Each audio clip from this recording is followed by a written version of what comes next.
Déjà, il y a deux types de tubeless. Il y a le tubeless et le tubeless ready. Le tubeless, c'est pas nouveau, hein, ça date des années 90. Pour les voitures et les motos, ça date des années 50. Donc c'est vraiment pas nouveau. Donc le tubeless en lui-même, c'est un pneu qui est étanche. On pouvait à l'époque mettre du préventif pour vraiment colmater les crevaisons au cas où, mais le pneu en lui-même, la carcasse, elle est étanche. Le pneu tubeless ready, la carcasse, elle n'est pas étanche. Donc le préventif, c'est obligatoire. Si vous ne mettez pas de préventif, le pneu il va se dégonfler tout seul. Donc avec le préventif, ça va déjà étanchéifier la carcasse et en même temps, ça va reboucher les crevaisons. Le tubeless, il a vraiment son utilité en VTT, ça c'est sûr, parce que effectivement on peut baisser les pressions pour gagner de l'adhérence. Ne me parlez pas de confort, parce que quand vous avez un pneu à haut volume, déjà vous avez beaucoup plus de confort. En plus les VTT, ils sont ou semi-rigides ou tout suspendus. Donc le confort du pneu, oui, on va en avoir, mais on ne va pas dégonfler son pneu pour avoir du confort. Après, il faut savoir que si vous baissez trop en pression, il y a un autre phénomène, c'est vous n'allez pas pincer la chambre à air parce qu'il n'y en a pas, mais vous pouvez aussi déjanter. Et là, vous déjantez, vous perdez tout l'air d'un coup. Donc vous passez de, on va dire, de 2 bars à 0. Et donc ça, c'est aussi un inconvénient. Après, aussi, moi, ça me fait bien rire. Ouais, je mets 1 bar,8, des fois, je mets 1 bar,953. C'est bon, les gars. Ah, tout dépend le gabarit que vous faites. Hein. Si vous faites 70 kg et si vous en faites 90, c'est pas la même. Voilà, ça a son intérêt, tubeless. Moi, je dis pas, en VTT, c'est bien parce que effectivement, si on passe dans des épines, on crève, on s'en aperçoit pas.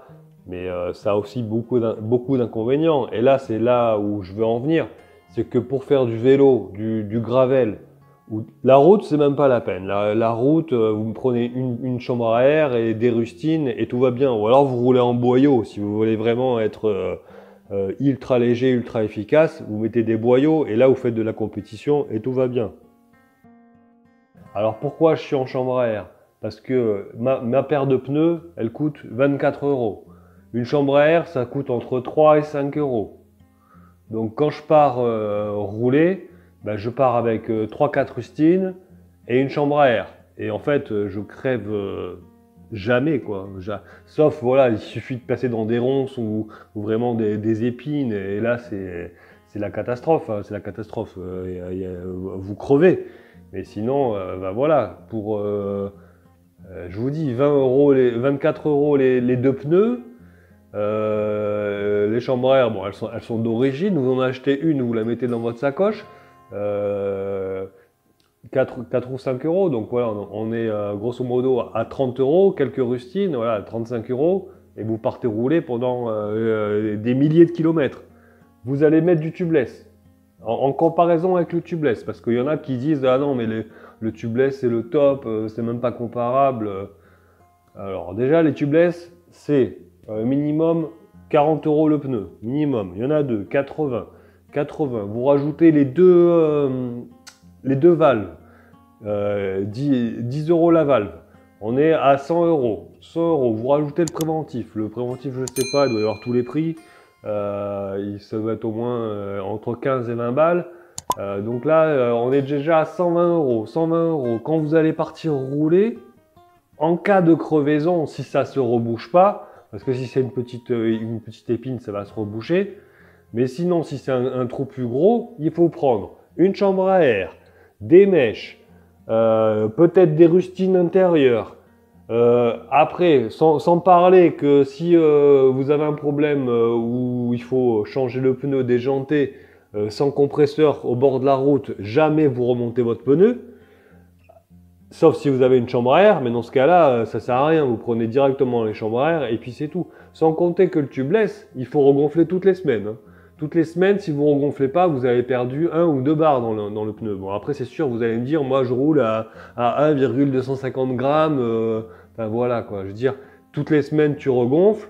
Tous les 6 mois minimum, tu rajoutes du préventif.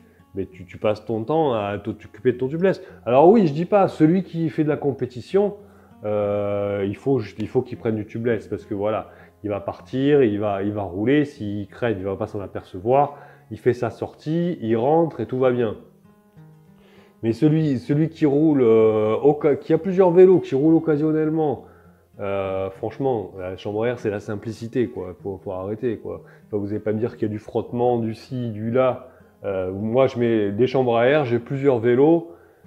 Des fois, un vélo, je le touche pas pendant X temps. J'arrive, il y a la pression. Il va perdre toutes les 4 semaines, il va perdre peut-être 100 ou 200 grammes ou 500 grammes. Mais je ne vais pas être sans cesse en train de le regonfler. Je ne vais pas me dire à quel moment il faut que je rajoute du préventif. Et puis c'est une ruine, et puis ça colle, et c'est pourri ça. Enfin, pour moi, franchement, tout ça, c'est que du commerce. Moi, je vous dis, hein, en plus, là, je roule avec des pneus de premier prix. Je vais dans les cailloux, je fais pas attention du tout. Pour en finir avec les tubeless, le montage, ça peut très bien se passer, mais ça peut être vraiment une vraie corvée. Ça dépend des combos jantes-pneus. Mais franchement, des fois, c'est la galère. Vous n'arrivez pas à mettre votre pneu. La tringle est tellement rigide, elle n'est pas vraiment étudiée pour la jante. Enfin, c'est vraiment, des fois, c'est juste une tannée, quoi. C'est vraiment... Enfin, voilà. Après, ça a des avantages. Voilà, on ne va pas crever. Celui qui fait de la compétition, c'est bien. En VTT, c'est vraiment bien parce qu'on a vraiment beaucoup plus de chances de crever. Mais sur la route ou en gravel, après, pour moi, le gravel, voilà, ça reste sur du chemin roulant. C'est pas fait pour faire du tout-terrain. Moi, dès qu'on sort des chemins, chez moi, c'est de la pure caillasse. Je prends le VTT. Pareil pour les pressions. Moi, les pressions, je fais plus que 90 kg. Donc, le vélo, moi, plus le matériel et tout, on dépasse les 100 kg. Je mets le maximum autorisé dans les pneus, surtout que ce sont des pneus en 25, donc ils sont pas non plus super hauts. Ce qui fait que si je passe sur des cailloux, ben, si le pneu s'écrase, je vais venir taper la jante. Oui, effectivement, je vais pincer, mais non seulement je vais pincer le pneu, mais en plus je vais abîmer la jante. Et là, c'est pareil, si vous baissez votre pression, vous êtes en tubeless, même si vous êtes en 35 ou en 40 mm, vous allez taper la jante, quoi.